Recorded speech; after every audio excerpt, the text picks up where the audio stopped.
Hujambo na karibu. This is Evangelist Peter Maina na kukaribisha tena katika awamu hii tunapoendelea kuzungumza kuhusu dini ya Kikristo na hatua ambazo kanisa ama dini ya Kikristo imepita mpaka mahali ambapo tumefika. Wakati uliopita tulizungumza kuhusu Smyrna na tukaangalia kwamba kanisa la Kristo liliingia katika mateso chini ya uongozi wa serikali ya Kirumi, na tukapata mafundisho ya kwamba katika Ukristo tangia zamani za Kristo mwenyewe muunganiko wa dini na serikali ulitumika haswa kuwaangamiza na kuwadhoofisha watakatifu wa Bwana. Tukaangalia Kristo vile vile katika maisha yake hapa duniani. Wazee wa makanisa, wachungaji, makuhani wali-incite watu na tena ku-incite serikali za nyakati hizo ili ya kwamba waweze kukataa Kristo na huduma yake. Na hiyo ndio imekuwa tabia ya shetani tangia mwanzo. Yeye hutumia system hizo mbili, nguvu za kiserikali na nguvu za kidini.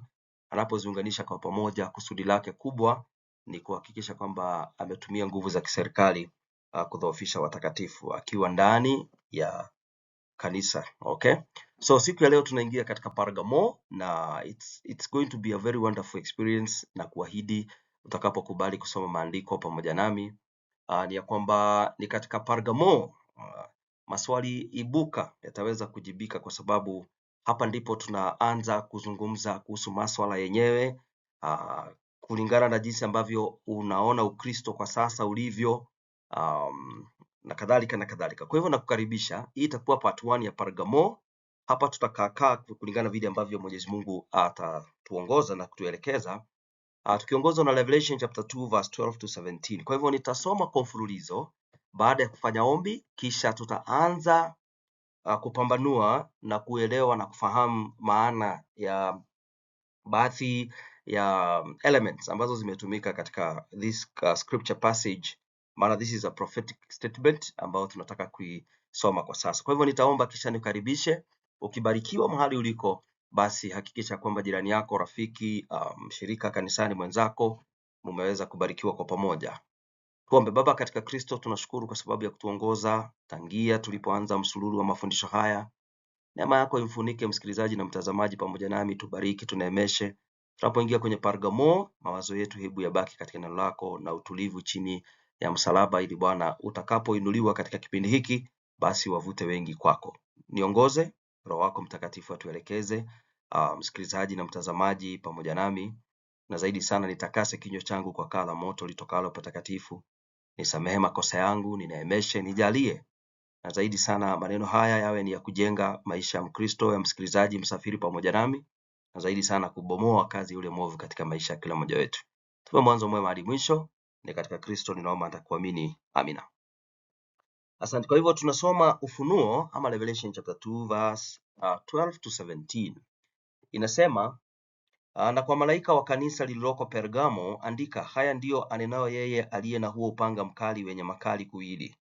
Na pajua ukaapo ndipo penye kiti cha enzi cha Shetani, na walishika sana jina langu, wala hukuikana imani yangu, hata katika siku za Antipa shahidi wangu mwaminifu wangu, aliyeuawa kati yenu hapo akaapo Shetani. Lakini nayo maneno machache juu yako, kwa kuwa unao huku watu washikao mafundisho ya Balaamu, yeye aliyemfundisha Balaki atie ukwazo mbele ya Waisraeli, kwamba wa vile vitu vilivyotolewa sadaka kwa sanamu na kuzini. Vivyo hivyo wewe nawe unao watu wayashikao mafundisho wa Nikolai vile vile. Basi tubu, na usipotubu naja kwako upesi, nami nitafanya vita juu yao kwa huo upanga wa kinywa changu. Yeye aliye na sikio na alisikia lile neno hili ambalo Roho ayaambia makanisa. Yeye ashindaye nitampa baadhi ya ile mana iliyofichwa, nami nitampa jiwe jeupe, na juu ya jiwe hilo limeandikwa jina jipya asilolijua mtu ila yeye aliyelipokea. Okay?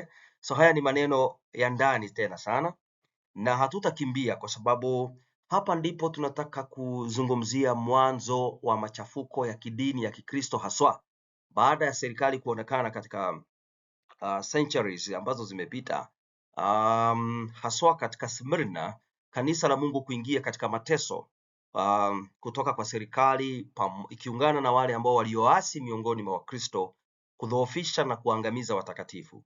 Sasa katika Pergamo shetani anabadilisha strategy, anabadilisha mpango.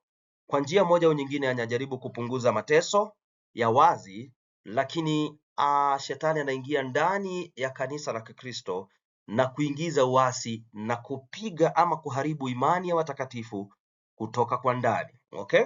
Nafikiri hayo inaeleweka. Kwa hivyo kwa sasa nataka tuangalie baadhi ya mambo kadha wa kadha, alafu katika episode hizo zingine kuhusu Pergamo tutajua mambo zaidi.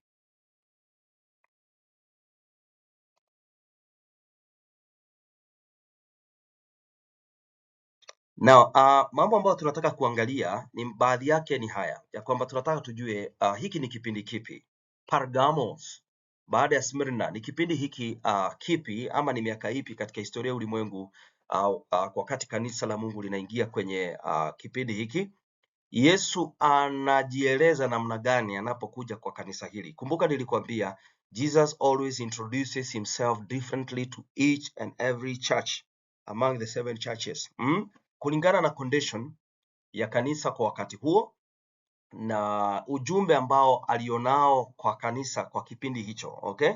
And then tutaangalia the two groups in the church, the problem, the compromise, and of course baadaye tutaweza kukutana na kitu ambacho kinaita tumaini, maana katika kila ujumbe wa kila kanisa Yesu anapo address the issues analeta proposal ya solutions ama suluhisho kwa mambo ambayo kanisa limepitia kwa kipindi hicho. Kwa hivyo leo tunataka tuangalie, na ninaomba nikurejeshe sasa katika Revelation chapter 2 verse 12. Fungu hilo linasema, kwa malaika wa kanisa lililoko Pergamo andika, haya ndiyo anenao yeye aliye na huo upanga mkali wenye makali kuwili. Na tayari hapo kumbuka, barua hizi ama jumbe hizi zinatoka kwa Kristo mwenyewe, kama vile ambavyo tumekuwa tukiona kwa kanisa la Efeso, sasa zimekuja tena kwa kanisa la Smyrna, na sasa tuko katika Pergamo. Na kumbuka haya ni makanisa yaliyokuwa katika Asia Minor, physical churches, lakini Yesu anayatumia figuratively kueleza kuhusu historia ya kanisa la Kikristo kuanzia mwanzo, wakati Yesu aliinua mitume hadi Yesu atakapoonekana akirudi mara ya pili. Na Pergamo ukienda kuchunguza kwenye historia utagundua kwamba ni kanisa lililotukuka. Kwa nini? Katika mji huu wa Pergamo palikuweko na makanisa ama vyumba vya kifahari vya ibada pamoja na miji ama uongozi ama vile ambavyo kwa mfano tunasema watu walioinuka katika jamii, katika hadhi ya maisha, walikuwa wanaishi katika hiyo surrounding ya Pergamo. Okay? Enda ukachunguze katika historia utapata hivyo. Lakini sasa Yesu anapojiintroduce kwa kanisa lake katika kipindi hiki cha Pergamo. Okay? Kipindi kipi? Ni kipindi ambacho kinaanzia mwaka wa 313 hadi mwaka wa 538. Okay? Wale ambao ni wasomi wa maandiko na historia utaweza kugundua kwamba hicho ndicho kipindi cha Pergamo. Ni kipindi ambacho kinafuata kipindi cha hofu na vita na kuangamizwa kwa kanisa la Mungu wakati huo. Okay? Tunalipata. Lakini leo ninaomba nikueleze ya kwamba hiki kitakuwa ni kipindi ambacho it's very dangerous kwa kanisa la Mungu. Kwa nini? Hiki ni kipindi ambacho uovu mwingi ulitoka nje, okay? Ulitoka nje ya kanisa ukaruhusiwa ukaingia ndani ya Ukristo, alafu sasa shetani akaanza kufanya kazi kwa ndani. Na kwanza kabisa maandiko inasema Yesu anapojiintroduce katika kipindi hiki anasema haya ni maneno ama ni ujumbe unaotoka kwake yeye aliye na upanga huo mkali wenye makali kuwili. So ukisoma Revelation chapter 2 verse 12 unakipata kwamba Yesu ndiye amebeba upanga huu ambao umenolewa mara mbili. Kitu cha kwanza ambacho ningependa tuulize maandiko, upanga huu unasimamia nini na maana yake ni nini? Kusoma Waebrania 4 mstari wake wa 12 inasema the word of God is quick and powerful and sharper than any two-edged sword. Okay? And then Ephesians chapter 6 verse 17, that context ukisoma from verse 10 all the way to verse number 18 all the way mpaka number 20, tunaongea kuhusu the Christian armor ama zana za vita za kupigana imani ya kiroho ama katika vita ya kiroho. na mojawapo ya zana za vita za kiroho ni neno la Bwana, ambalo Paulo anapolizungumza anasema take the helmet of salvation. Hiyo ni baadhi ya zana ambazo lazima ujitwike ili ya kwamba uweze kupigana na shetani, and the sword of the spirit which is the word of God. So tunaposema kwamba Yesu mkononi mwake amebeba upanga wenye makali kuwili unaokata upande huu na unakata upande ule mwingine, tunazungumza kuhusu neno la Bwana. Kwa hivyo Yesu anajiintroduce kwa Pergamo ya kwamba mkononi mwake ameshika upanga na upanga huu unakata mara mbili. Unanipata? Ni nini ambacho kilikuwa kinafanyika hapa katika miaka hii? Kumbuka tumesema ni kipindi cha 313 to 538. Na kipindi cha mwaka wa 313, hapo ndipo vita ya Smyrna ama kupigwa sana kwa kanisa la Kristo under Emperor Diocletian iliweza kufika kikomo chake. And this very year, mwaka huo wa AD 313, hapa ndipo tunamuona kiongozi wa Kirumi, jemedari ama kiongozi Constantine, akiamua convert na kuwa Mkristo. So huu mwaka ni mwaka muhimu. Kipindi hiki kinaanza hapo. Lakini leo ningetaka nikufundisha, nikueleze ya kwamba vita juu ya watakatifu wa Kristo imesitishwa apparently. Inaonekana kweli kabisa imepungua katika huu mwaka, na wakati emperor huyu ama kiongozi huyu wa Kirumi ambaye anaitwa Constantine anainuka na anasitisha, anaanza kuonea huruma Wakristo, kwa sababu Wakristo walikuwa wamesumbuliwa sana chini ya uongozi wa serikali ambayo alikuwa anaongoza ndani yake. Tuko pamoja sasa? So na ni katika huu mwaka sasa, naomba nilete haraka tena upesi ya kwamba this is the rise of what we call Catholicism katika ulimwengu. Sasa ukiuliza Wakristo ukiwauliza, watakwambia dini ama kanisa la Kikatoliki ndilo kanisa la kwanza duniani. Ndilo kanisa la kwanza, lakini katika kuuasi Ukristo. Na leo ninaomba nikueleze hivi, tunapozungumza kuhusu kipindi hiki cha Pergamo, ni kipindi ambacho viongozi wa kiserikali wa Kirumi, haswa huyu jamaa aitwaye Constantine, wanajiunga na kanisa la Kristo, wanaingia ndani. Na usisahau ya kwamba ni serikali ya Kirumi ya kipagani, na tunapozungumza kuhusu serikali ya Kirumi ya kipagani, ya kwamba ibada yao haikuwa ibada ya Mungu wa mbinguni aliye hai. Ni ibada ambayo haikumtambua Kristo kama mwana wa Mungu. Ni ibada ambayo ilidhoofisha Wakristo waliokiri kufuata Kristo. Tuko pamoja sasa? Lakini sasa kiongozi huyu wa Kirumi akaamua kujiunga na dini ya Kikristo pamoja na wenzake wengine na waumini ama wapagani wengine wenzake na kadhalika. So kanisa nalo likaamua kukubali compromise ili waweze pasiwe na ile mkwaruzano katikati ya Wakristo ambao wanatunza imani ya watakatifu pamoja na wale waumini wa kipagani. So Wakristo, kile ambacho kinafanyika, wakaanza kulower the standards, ile hadhi ya utakatifu na mafundisho ya Biblia na mafundisho ya Kristo yakaanza kuwa watered down pole ili ya kwamba waweze kuaccommodate wale wanaokuja, haswa viongozi wa kiserikali akiwemo huyu jamaa aitwaye Constantine. So kanisa la Kikatoliki linaitwa the Roman Catholic Church.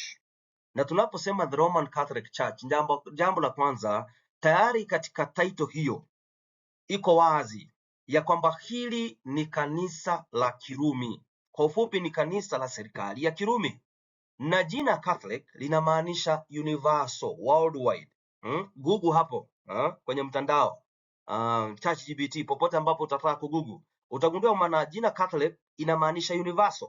Kwa ufupi, wakati Constantine wanaingia na wenzake wa kipagani katika dini ya Kikristo iliyokuwa duniani kwa kipindi hicho, mwaka huo wa 313 to around 538, wao wanasitisha vita, alafu wanaingia ndani, lakini wanaleta upagani wao ndani ya imani ya Kikristo. Na hapo ndipo chipuko la muunganiko huu wa kiserikali na wa kidini. Kwa hivyo dini ya Kikristo ika compromise, serikali ya Kirumi ikaingia ndani, alafu Catholicism ikazaliwa ama Ukatoliki ukazaliwa duniani. So Roman Catholicism inamaanisha universal church. The Roman Catholic Church is Roman Universal Church. Hayo unaweza ukaangalia. Naomba niseme haya kwa sababu baadaye katika episode 2, episode 3, episode 4, 5 kulingana na jinsi ambavyo Mungu atatujalia, ninaomba nikueleze kwa sasa ya kwamba Catholicism is not Christianity. Kwa ufupi, kwa Kiswahili inamaanisha hivi: Ukatoliki sio Ukristo. Kuna Wakristo wengi katika Ukatoliki, usielewa vibaya, maana tuna marafiki, majirani, wazazi, marafiki na kadhalika, wafanyikazi pamoja nasi Wakatoliki ambao wanafanya ibada kulingana na ule mwanga ambao wako nao. Okay? Lakini unfortunately wengi wanafanya hivyo kama mtindo, ila hawajaweza kusoma maandiko. Nitakufundisha katika another episode kuonyesha jinsi ambavyo shetani alipanga kuhakikisha kwamba dini ya Kikristo imechafuliwa, imeingizwa upagani, na tena kitu ambacho walifanikiwa kufanya ni kuondoa maandiko kwa mtu wa kawaida, wakaachiwa viongozi wa kidini kama nitakavyokufundisha ya kwamba wao ndio watakao kuwa wanaambia the laity ya kwamba neno la Mungu linasema hivi. Na hayo mambo hayako katika Ukatoliki peke yake, yako kila mahali kwa dini ya Kikristo nzima, ulimwengu mzima, katika madhehebu tofauti tofauti. Tuko pamoja sasa? Hata mahali ambapo ninashiriki Bini Mwadventista wa Sabato, kuna watu wengi ambao wameachia neno la Mungu, wahubiri, wachungaji, wazee wa makanisa, wao wenyewe hawachukui jukumu ya kusoma maandiko na kuelewa jinsi ilivyo, na hatimaye wengi wanapata kudanganywa pasipo kujua ama kufuata mitindo kwa sababu ya kuiga watu wengine. Tuko pamoja sasa? So Catholicism equals compromised Christianity, ama pia ninaweza nikasema Catholicism is baptized paganism. Yaani Ukatoliki ni upagani uliobatizwa. Maana yake nini? Ya kwamba jina la Kristo linatajwa, na nitakuja kukufundisha baadaye, usiwe na wasiwasi. Vizuri tu leo ni kukuintroduce katika the rise of Catholicism Pergamo. Tuko pamoja? Ni upagani uliobatizwa, na ni katika mwaka wa 321 AD anda huyu jamaa aitwaye Constantino, okay, palipotengenezwa the first Sunday law, ya kwamba siku ya ibada, maana kama tutakavyokuja kusoma, nitakufundisha vizuri hapa katika hili section ya Pergamo, ya kwamba siku ya ibada ya kumwabudu Mungu aliye hai, muumba wa mbingu na nchi na bahari na chemichemi za maji, na Yesu aliyetumwa, kupitia kwa Yesu aliyetumwa, sio Jumapili. Okay? Jumapili ni ibada ya serikali na dini ya Kirumi. Tuko pamoja? Haya nitakuthibitishia, vitabu viko hapa nyuma, nitakusomea, nitakufungulia page by page, na nikuonyesha kwamba wanakiri kwamba ni wao hakika walibadilisha. So ni kitambo mno, 321 AD. Wewe chunguza. Huyu Emperor Constantine, yeye ndiye alitangaza ibada ya Jumapili hivi. Watu walikuwa wanaabudu siku ya ibada, siku ya Sabato, siku ya saba, ambayo kwa sasa kwa lugha ya sasa ni Jumamosi, lakini tena wakaletewa Sunday as a day of celebration, na baadaye polepole Sabato ikawekwa kando inayomtabua Mungu Muumbaji, kisha wakaanza kuheshimu siku ya ibada ya serikali ya mfalme Constantino. So ni hiki kipindi ambacho ni katika miaka hii ambayo siku ya ibada inachipuka tofauti duniani. So leo ni introduction tu, wewe jiandae, tutasoma zaidi sana. Then kingine ambacho kiliweza kufanyika ni kwamba wakainuka watu ambao katika face ya waumini ni viongozi wa kiroho ama viongozi wa kidini, wanaitwa popes ama the supreme bishops, ambao walikuwa ndio visible spiritual leaders wa kanisa la Kirumi. Tuko pamoja ndugu zangu? Sasa unanielewa sasa? So katika episode ambazo zinakuja nitakueleza, nitadefine who is the pope, nitakueleza unapomuona watu wengi wanadhani ni kiongozi wa kidini, lakini utagundua kwamba katika Pergamo na pamoja na Thyatira ambayo tutaisoma baadaye tukimalizana na Pergamo, viongozi hawa wao ndio the visible leaders wa kanisa la Kikatoliki la Kirumi, na pia ni viongozi wa kiserikali wa Vatican City mpaka sasa. Tuko pamoja sasa? Yeah, so elewa hivyo. So the rise of Catholicism, ama unapoona Ukatoliki kwa ufupi, kama vile ambavyo nitaenda nikakufundisha, ujue ni dini ya Kirumi, ni dini iliyoanzishwa na serikali ya Kirumi ya kipagani, na ndani yake Yesu anatajwa, neno la Mungu linatajwa, lakini mafundisho mengi na mambo mengi wanayofanya Wakatoliki, wengi kwa kutojua, lakini system na viongozi wake wanajua, wanayafanya yakiwa hayana msingi katika neno la Bwana, ila ni mapokeo yaliyopokewa kutoka kwa wapagani. So ukisoma vizuri hapa kama vile ambavyo tunasoma katika verse number 13 tunaambiwa hivi ya kwamba napajua ukaapo. Kumbuka Yesu Kristo hapa anamuangalia mwaminifu wake aitwaye Antipas. Takuja kuambia Antipas ni nani wakati ukifika. Ndiyo kanisa panaonekana pia kuna changamoto kwa wale ambao wanajaribu kuwa waaminifu, kwa sababu dini imechipuka, iko na nguvu ya kiserikali na ya kidini, inaitwa the Roman Catholic Church. Lakini hapa ndani kuna watu ambao wanataka kubaki wakiwa waaminifu kwa Bwana hata katika hii experience ya Pergamo. Lakini tunaambiwa kwamba wao, especially huyu mtumishi, nataka nisome fungu la 13 tena, Revelation 2:13. Napajua ukaapo. Yesu anasema anatambua mtumishi wake mwaminifu aitwaye Antipas mahali yuko wapi? Anasema yuko hapo penye kiti cha enzi cha Shetani, nawe walishika sana jina langu, wala hukuikana imani yangu, hata katika siku za Antipa shahidi wangu mwaminifu, aliyeuawa kati yenu, hapo akaapo Shetani. Sasa nataka usikilize. Je, wajua ya kwamba Shetani yako na kiti chake cha enzi cha kutawala? Unanielewa? Lakini Mkristo mwenzangu, msafiri pamoja nami, sasa leo naomba nikueleze hivi ya kwamba Shetani ako na kiti chake cha enzi. Na hiki kiti cha Shetani cha enzi, ujue Shetani huwezi muamini. Shetani ni mkora tu at the end of the day. Yeye hufanya kazi in secrecy. Hawezi jiandika hapa kwa shati aseme kama vile ambavyo tuna brand nguo tutasema kwamba mimi ndiye Shetani na mimi nafanya kazi hivi na hivi. Yeye huchanganya nuru na giza. So what is basically happening, ama kile ambacho maandiko yanazungumzia katika verse number 13 ni ya kwamba Shetani ako na kiti chake cha enzi na mtumishi wake mwaminifu aliye shahidi wa Kristo katika hii section ya Pergamo, basi anaitwa Mataya, kwa sababu ni katika kipindi hicho ambacho hatakikani, anadhulumiwa na zaidi sana anakufa. Maana Amataya ni mtu ambaye anakufa kwa sababu ya kutetea imani. Tuko pamoja sasa? So nitakuja kuzungumzia kuhusu the Antipa, the Mataya mwaminifu wa Mungu, lakini kwa sasa naomba ni deal na hiki kiti cha Shetani. Number one, Wakristo wenzangu, naomba niwaambie hivi, tangia kuanguka kwa Lucifer mbinguni, ni vizuri tufahamu ya kwamba kutoka kitambo sana mapenzi yake katika moyo wake yalikuwa ni kujitukuza na kufanana na Mungu na hata aabudiwe.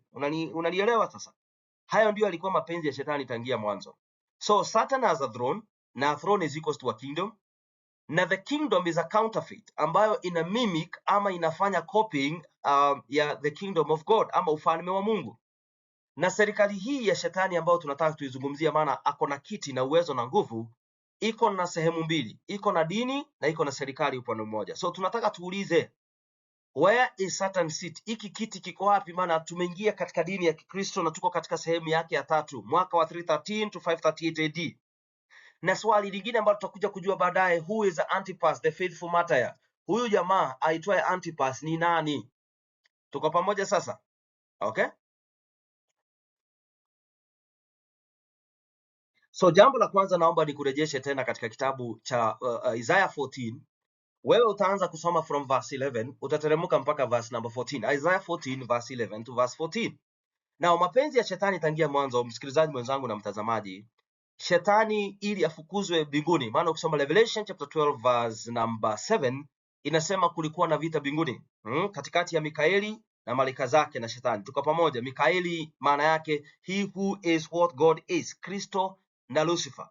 Maana Lucifer amekataa kutosheka. Ukisoma Ezekiel 28 ni kiumbe amekataa kuridhika na sehemu aliyopewa.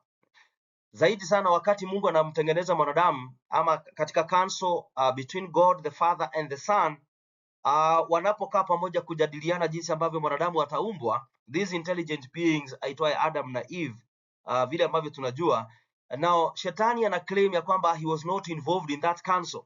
Hakupewa heshima, alistahili aitwe ili ya kwamba wajadiliane na ahusike katika kumuumba mwanadamu. kukawa na mvutano, and the Bible says akashindwa na tena akatupwa hapa duniani. Sasa Isaya apozungumza kuhusu kiumbe hiki kinachoitwa Lucifer kikiwa binguni, akiwa ameanguka, anaitwa Shetani, anasema moyoni mwake tangu mwanzo. If you read verse number 11 to 14 ya Isaiah, mimi niko na interest na verse number 13 kwa sababu ya muda. Inasema, I will exalt my throne above the stars of God, I will sit also upon the mount of congregation in the sides of the north. I will ascend above the heights of the clouds, I will be like the most high. Sasa naomba nikueleze kitu hapa. So mpango wa Shetani tangia mwanzo, katika makusudi ya moyo wake, alitaka kujifananisha na Mungu. Number one, ainue kiti. Tunapoongea kuhusu throne, hilo ni jina la Kiingereza, a throne. The one who sits on a throne is a king. Mfalme ndiye hukaa kwenye kiti cha ufalme, okay, throne. Lakini tena nasema, kando na kuinua kiti changu cha kifalme, I will sit also upon the mount of congregation. Hilo jina congregation sio audience ya kuangalia World Cup. Ni congregation, ni mkutano wa watu walio katika ibada. So Shetani anasema hivi, nitainua kiti changu cha ukuu cha kifalme, alafu nitakaa kwenye mlima wa mkutano. Kwa ufupi, ulikuwa ni mpango wa Shetani kuanzia mwanzo kuchukua prerogative za Mungu ama attributes za Mungu za kuwa na uwezo wa kuongoza wanadamu katika upande wa serikali na kuongoza wanadamu katika swala la kidini. Tuko pamoja sasa? Na kwa sababu hiyo akafukuzwa, akaambiwa kama haiwezekani. So na anataka kujifananisha na aliye juu. Jambo la kwanza, ukisoma katika Biblia mzima kuanzia Genesis mpaka Revelation, ni hatia kubwa kuunganisha dini na serikali. Tuko pamoja? Ya, mfano Yesu anapozungumza katika Matthew 22:21 alipoulizwa swala la kumkejeli na la kumweka katika mtihani na wale Mafarisayo na wanasheria na kadhalika, ambao walitaka kumuaccuse kwa ile government iliyokuwemo, the pagan Rome government. Kumbuka Yesu alikuwa bado katika chini ya utawala wa Kirumi wa kipagani. Unaposikia kina Pilato, kina Herode, kina Caesar, kina Agrippa na kadhalika, now those were emperors. Walikuwa viongozi katika serikali ya Kirumi ya kishenzi. So Yesu akaitisha dinari ama akaitisha what will be, kama sisi wa Kenya tungesema ni shilingi, akasema picha iliyo katika pesa hii ni ya nani? Yesu basi akasema, mjifundishe kutenganisha mambo ya Kaisari na ya Mungu. Mpeni Kaisari kilicho chake na Mungu mpatie kilicho chake. Kwa ufupi, separation of the church and state. Lazima kanisa na dini zitenganishwe kabisa. Lakini sasa Shetani tangia mwanzo, yeye hutaka kuziunganisha dini na serikali, lakini yeye mwenyewe aketi kwenye kiti, apeane authority ya kiserikali, at the same time apeane authority ya kidini. Na nikueleze kitu, nitakapokuja kufundisha kuhusu Antipas the martyr, utakuja kugundua anytime biblically katika historia ya maandiko kanisa na serikali ziliungana kwa pamoja, ama mfalme aliongoza watu katika mambo ya kiserikali na akaingilia mambo ya kidini, the result has always been kuangamia kwa watakatifu, wale ambao wanampenda Bwana. Hata tutakuja kuzungumzia baadaye. So kwa ufupi, Ukatoliki unapoinuka duniani, the visible leaders ambao wanaitwa mapapa ama popes ama papa, bishops of Rome, wako na sura mbili. Yeye ni kiongozi wa kidini kama inavyodaiwa na wafuasi kwa kujua na kwa kutojua, na tena yeye ni kiongozi wa serikali haswa katika Vatican, the Holy See. Tuko pamoja, the Vatican State. Utashangaa sana watu wengi wanapomwangalia papa yoyote, maana Pope is a title, sio jina la mtu. Ukiangalia Pope Francis ambaye alipita, yeye alitoka Argentina na jina lake hakuwa anaitwa hivyo, kuna jina alilokuwa amepewa. So anaposema Pope Francis, it's a title. Ni kama vile ambavyo serikali za Kirumi zilipokuwa, unaposikia Herode 1, Herode 2, those are titles, those were not names, they were titles ambazo zilipewa wale viongozi waliokuwa wanatawala. Vile vile hata zamani katika falme zilizotangulia kina Nebukadnezar 1, Nebukadnezar 2, those were titles ambazo zilipewa viongozi katika serikali hizo nyakati hizo. So Catholicism inapoinuka, basi Shetani, na ninataka kuconfirm ya kwamba nataka tujue kiti cha Shetani ni kiko wapi na inamaanishaje. Tuko pamoja? So kumbuka tuko katika 313 to 538 AD. System imeinuka duniani. Kanisa limeanzishwa ama imani, kwa ufupi, wapagani wameingia katika dini ya Kikristo. Dini imechafuliwa. Ukristo umeanza kusonga ndio, lakini mafundisho yake mambo ya kufanywa ya ibada ni mapokeo waliopokea kutoka kwa wapagani. Lakini usisahau hata hivyo ndani yake kuna watu waaminifu akiwemo Antipas ambaye tutakuja kumzungumzia baadaye.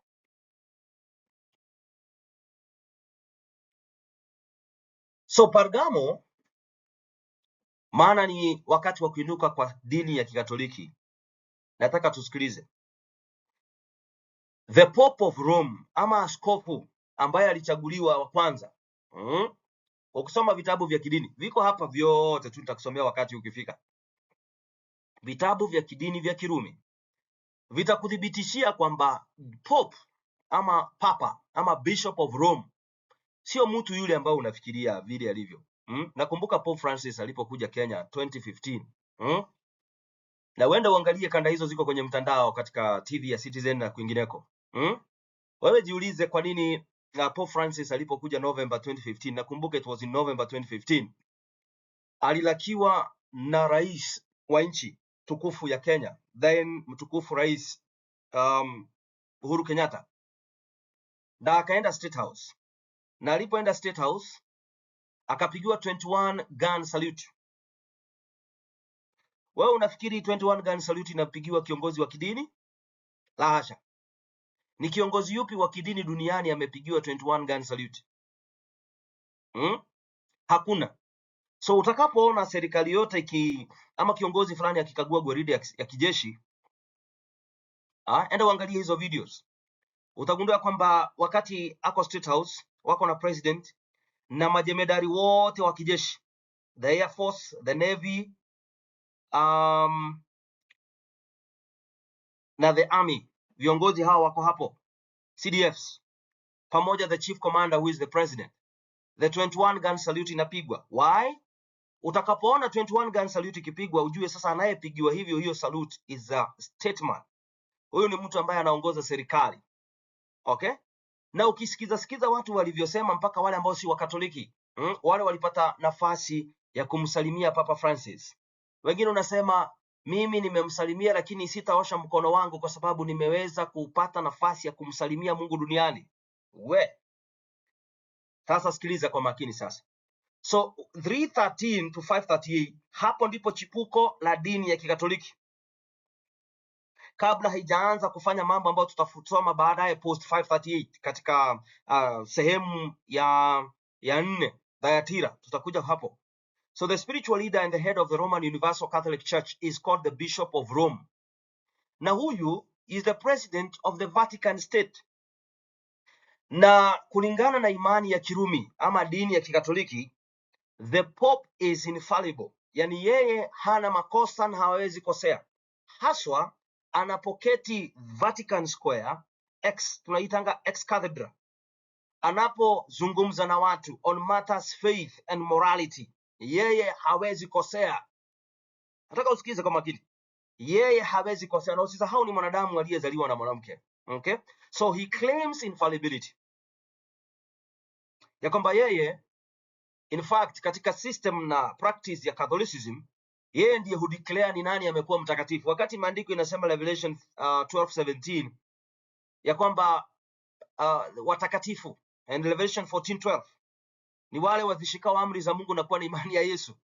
Now in Catholicism it is the opposite, ya kwamba those who become saints ni wale ambao wako hivyo because the Pope of Rome has declared them to be saints. Yeye ndiye amesema ni watakatifu.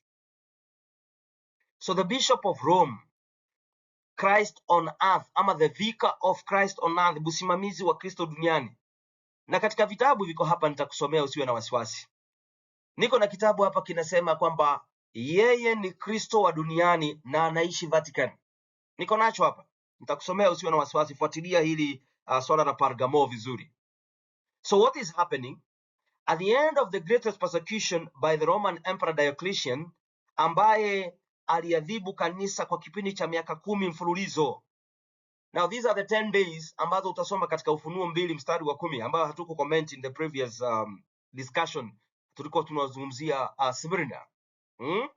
So 303 to 313, kanisa la Kikristo wakati wa historia ya Smyrna liliweza kupokea vita kali chini ya kiongozi wa Kirumi aitwaye Emperor Diocletian.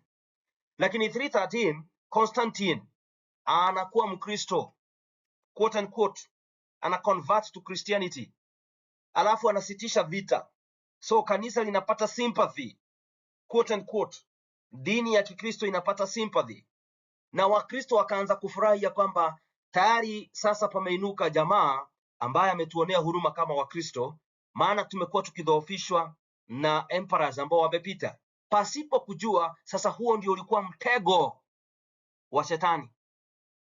Hebu nikupeleke katika maandishi ya historia uweze kuyasikiliza, na ikiwezekana tafuta vitabu hivi ukasome, haswa kitabu hiki ambacho nitakuwa nina refer katika presentation hii na baadaye.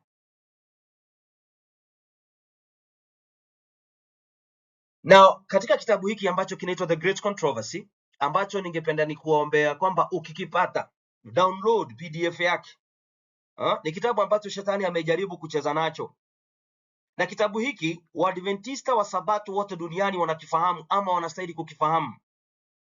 Hiki kitabu kinastahili kuwekwa katika nyumba ya kila Mkristo duniani, hata Muislamu na kila mtu ambaye yuko duniani, maana kitabu hiki ndicho kina historia kamili la ni nini ambacho kimefanyika tangia Kristo anzisha kanisa lake, tangu waseme ya kwamba Jerusalem itaangamizwa mpaka atakaporudi mara ya pili.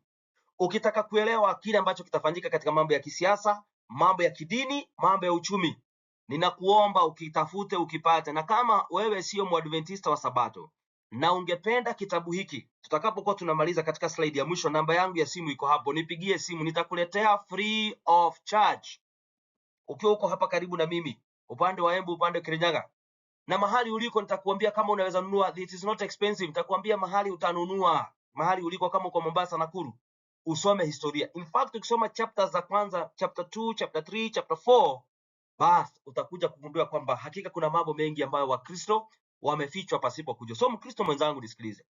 Now katika page 42 paragraph 2 ya kitabu hiki kinachoitwa Great Controversy, and this is history that can be confirmed, inasema Satan therefore, wakati emperor huyu ambaye anaitwa Constantine amejifanya ameamini na amekuwa Mkristo, na Diocletian ameondoka from the picture, aliyekuwa anadhoofisha watakatifu, kanisa lilifurahi. Lakini sikiza mwandishi anasemaje. Satan therefore laid his plans to war more successfully against the government of God by planting his banner in the Christian church. Yes, sasa shetani akasema sasa nitasitisha vita, nitaondoka ili niache kuonekana, serikali ya Kirumi iache kuonekana kama ni serikali yenye kuangamiza na kuwaua watu. Lakini kile ambacho nitafanya, I'll be more successful iwapo nitaingia ndani ya kanisa la Kikristo. Na mwandishi huyu anasema katika paragraph number 4, now the church was in fearful peril. Kanisa likaingia kwenye shida kubwa sana, na akilinganisha shida hii ambayo haina umwagikaji wa damu, ambayo haina vita ya kuonekana, anasema it was better wakati Wakristo walikuwa wanaitiwa kwenye cell prisons, walikuwa tortured, walikuwa wanachomwa na moto na wengine kuuawa. Why? Akilinganisha uasi huu wa upagani kuingia katika dini ya Kikristo, anasema prison, torture, fire and sword were blessings in comparison with Constantine kuingia katika dini ya Kikristo na viongozi na system na mitindo na ibada za kipagani. Hebu tafakari mambo hayo. Shetani akasema it is better for me, I will be more successful if I work from within. Na ndio nikasema in the previous presentation, we have far more to fear from within. Hata katika Ukristo wa sasa, kwa wale ambao ni Waadventista wa Sabato, tusijaribu kudhani ya kwamba shetani atafanya kazi sana kusitisha kazi ya Bwana kutoka nje. From within. Yeye ako na target ya kufanya kazi from within. Maana akifanikiwa kuingia ndani, na usisahau jamaa anaitwa Constantine aliingia through baptism. Na nitakuja kuonyesha baadaye, kwa sababu ya ukuu wake, ubatizo uliokuwa unafanywa na mitume, kwa sababu ya hadhi ya kiserikali na uongozi, yeye hawezi ingia ndani ya maji kama kiongozi. So kama na aina zingine za ubatizo nitakuja kukusomesha baadaye. Even today, for those who are Adventist, wao unajua ni watu wangapi wanaingia katika nyumba ya Bwana hawana misingi ya imani through baptism. Na nilisema awali na ninarudia tena ya kwamba baptism, mtu anapobatizwa na kuwa mshirika wa kanisa la Adventista wa Sabato kwa mfano, amepewa ruhusa ya kuparticipate in church business. And that's why lazima kuwe na enough preparation before baptism, ili mtu atakapoasi akiwa amepitia katika preparation kulingana na vile ambavyo tumeshauriwa, basi anaweza akachukuliwa hatua. Lakini compromise ambayo unaiona katika makanisa sasa, hata katika kanisa la Mungu la Masalio, okay, wengi wamepita through baptism kama Constantine. Tuko pamoja? So shetani akafanikiwa sana kwa kuingia ndani, wapagani wakaingia na mitindo yao, kama nitakavyokufundisha baadaye, baadhi ya mambo ambayo yanafuatwa katika Ukristo mpaka sasa, lakini hayana msingi katika maandiko matakatifu. And that's why ukiuliza Wakatoliki ama viongozi wa Kirumi na washirika wake, watakuambia hivi ya kwamba Ukatoliki hauwezi kuwepo pasipo Biblia na church tradition. Ukiondoa church tradition, ubakishe Biblia peke yake, there is no Catholicism. Why? Maana mambo mengi wanayofanya Wakatoliki duniani, kama vile ambavyo tutakuonyesha in other episodes, hayana msingi katika maandiko matakatifu ya watu wa Bwana. Ni mapokeo ya wanadamu yaliyotolewa katika upagani wa Kirumi. Anaendelea kusema hivi basi, shetani akiwa amevaa vazi. So Catholicism is pretended Christianity. Shika hiyo, nitakuja kukufunulia baadaye bit by bit. Under a cloak of pretended Christianity, Satan was insinuating himself into the church to corrupt faith and turn the minds from the word of truth. Na ndio maana Yesu anapojiintroduce kwa kanisa hili, Revelation 2:12 mahali tulianza, anasema mkononi mwangu nimebeba upanga ambao umenolewa upande zote mbili kwa makali, the Bible, the truth. Kwa sababu ni katika Pergamos forward mpaka Thiatira ambayo tutakuja kuisoma, shetani aliondoa neno la Bwana katika maisha ya Wakristo. Na mpaka leo Wakristo hawasomi neno la Bwana, wameachia watu fulani wawasomee, wawafanyie interpretation. Nitakuja kuzungumza mpaka kuhusu theology, jinsi ambavyo mambo yanabadilika, kwa sababu katika kitabu kimoja niko nacho hapa kinasema, katika mkutano wa ecumenism wa kuunganisha dunia yote katika dini ya Kirumi ya Kikatoliki, wanasema one of the things we must do is to engage the theologians ambao wanaenda kufundisha waumini kwao makanisani. Fuatilia Pergamo na utajua zaidi. So tunasema most of the Christians at last, most kwa sababu kuna wale waliobaki Antipas, wale ambao walisema sisi hatuwezi kubali itikadi ya kanisa la Kirumi kama inavyodaiwa na kuongozwa na mapapa. Most of the Christians at last consented to lower the standard, and a union was formed between Christianity and paganism. So therefore, Catholicism is equals to Christianity plus paganism. Ukristo na upagani kwa pamoja, that is Catholicism. Huo ndio Ukatoliki. So nani alitengeneza Ukatoliki duniani? It is compromise katika dini ya Kikristo, kwa kuruhusu ili wapate sifa, the most exalted Pergamo, viongozi wa kiserikali na watu watajika katika jamii waingie na mitindo yao katika kanisa. Neno la Bwana likaanza kuondoka. Okay? 49 paragraph 2, great controversy. The nominal conversion of Constantine. Huyu jamaa kiongozi wa Kirumi ambaye Wakristo walimfurahia sana kwa sababu amesitisha vita. That nominal, tunaposema nominal, is existing by name only. Akawa Mkristo kwa jina, lakini tabia ni ya shetani kabisa.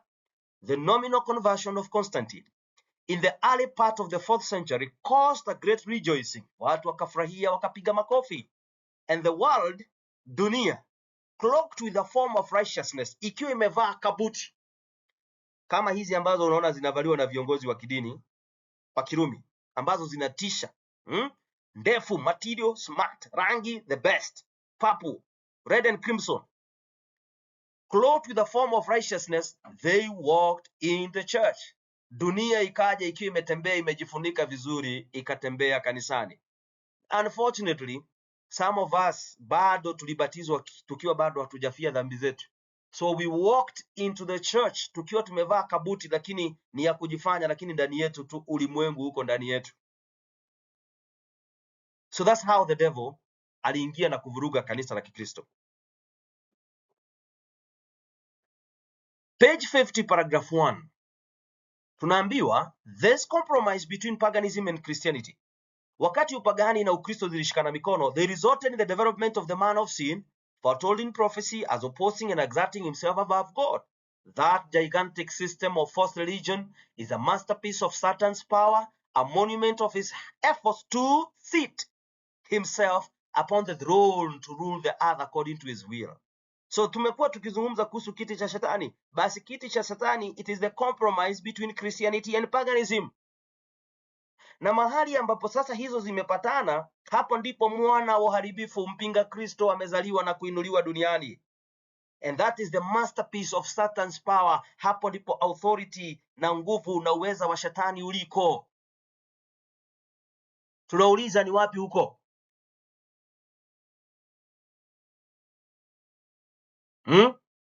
Huku ni wapi?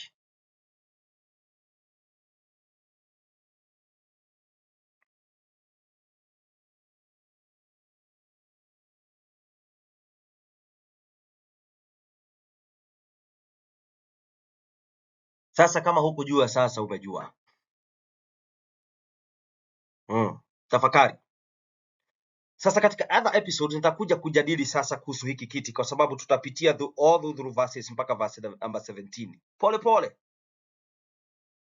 So the devil, shetani yako na kiti cha enzi na kina uwezo mara mbili, serikali na kidini. Tafakari hayo tunapotarajia part 2 ya Pergamo.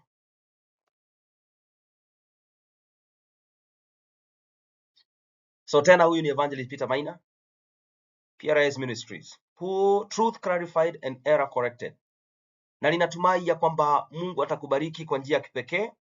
Kumbuka, tunataka kujua what really happened ili tukuje tuangalie mwishowe Yesu atafanyaje na kanisa lake, maana yeye ndiye alianzisha kanisa. So katika episode inayofuata tutaanza kudiscuss mambo kadha wa kadha. Kwa mfano kuuliza, je, Mungu aliacha, Kristo aliacha kiongozi wa roho za watu duniani, mtu akaambiwa sasa wewe ndio utakaye kuwa kiongozi, kichwa cha. Hayo baadhi ya maswali hayo tutayangalia. Waprotestanti ambao wanaitwa jina Protestant ni kumaanishaje? Haya mambo tutaenda kujibu. Baadaye ni katika hizi episode nitakuonyesha kwamba Sabato ni siku ya saba ni siku gani na ni nani aliyebadilisha. So nitasoma maandiko na nitasoma vitabu vya kidini ambavyo vimejaa hapa nyuma yangu. Nitakudhihirishia kwamba hakika vile maandiko yanavyofundisha na vile historia ilivyo, historia ambayo inakubaliana na maandiko, ni ya kwamba system ya Kikatoliki kama jinsi ambavyo ilianza those many days mpaka sasa unavyoiona sasa, that is the throne, na hapo ndipo kiti cha shetani kilipo. Na usiwe na wasiwasi, kuna Wakristo wengi, Wakatoliki ambao ni Wakristo wengi, ni waaminifu, wazuri, marafiki wazuri, watu wazuri, ni waaminifu kwa kile kidogo ambacho wanajua, maana nuru hii haijawapata. Usiwe na wasiwasi, hawaabudu shetani, la hasha, wanamwabudu Mungu kulingana na nuru walionayo. Kwaya zinaimba vizuri, lakini nitakufunulia siri katika the next episode, nikuonyeshe imekuwaje basi religion ama dhehebu ambalo ni la Kikristo quote and quote, lakini ndilo liko na watu wengi kuliko madhehebu mengine. Inawezekana kuwa hii mambo hivyo ndivyo ilivyo kweli? Tafakari hayo tunapojiandaa kuja katika episode number 2 Wednesday. Bwana akubariki. Ukibarikiwa mtafute mwenzako muweze kubarikiwa pamoja naye, na Bwana awajaze neema na atubariki hadi tukutane tena. Baba katika Kristo, bariki wasikilizaji na watazamaji waliko. Andaa mioyo yetu kusikiza injili hii, ili ya kwamba watu waweze kujua kwamba shetani amejificha hivi, na baada ya sisi kujua vile anavyofanya kazi asipate kutushinda. Tubariki na utunemeshe sasa na hata milele, ni katika Kristo naomba na kuamini. Amina.